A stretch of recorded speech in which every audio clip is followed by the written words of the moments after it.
Our Council of Economic Advisors said that it costs about $15 billion a week, and it accumulates to maybe 1.5% of GDP when you account for multiplier effects.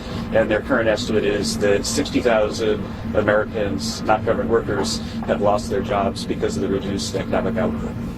Affordability has become a key word after Election Day last week. How does President Trump, from your perspective, make things more affordable for Americans? Oh, I mean, the first thing that we've done is we've stopped the runaway inflation. And the second thing we've done is we've pushed policies that have caused incomes to grow a lot. But we understand that people understand, as they look at their pocketbooks and go to the grocery store, that there's still work to do.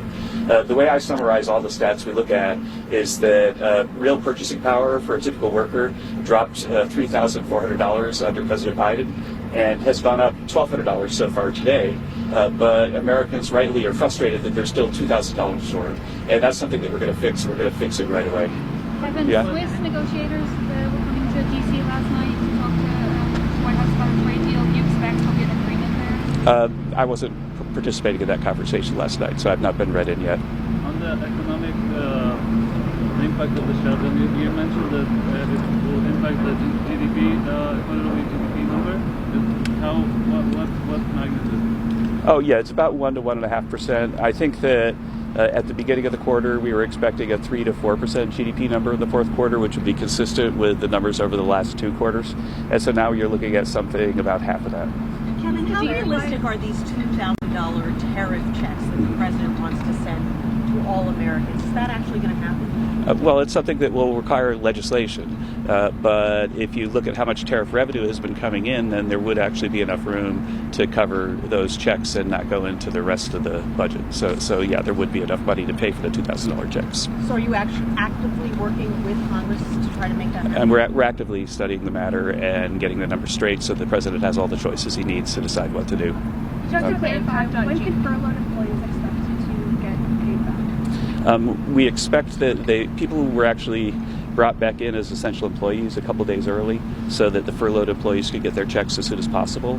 And I was really pleased to see some of my furloughed employees show up today, and there's a lot of hugging and smiling. I think that the payments will come probably early next week.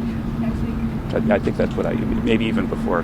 There really has been an aggressive effort to get people to get their checks as soon as possible. Can you talk about the lack of economic data this month? How much is that going to impact you going forward, especially as you're talking about that issue of affordability? Well, there's some data. The September jobs report has already been cooked, and we expect we might get that next week. It just hadn't been released. The October employment report for the payroll side will be able to be calculated, but the household survey wasn't completed, so we'll get sort of half a jobs report. Most everything else, I think, we'll be able to concoct the correct number after we look back, but we will never know what the unemployment rate was in October because there wasn't a household survey. With that, I thank you all for your attention. Thank you.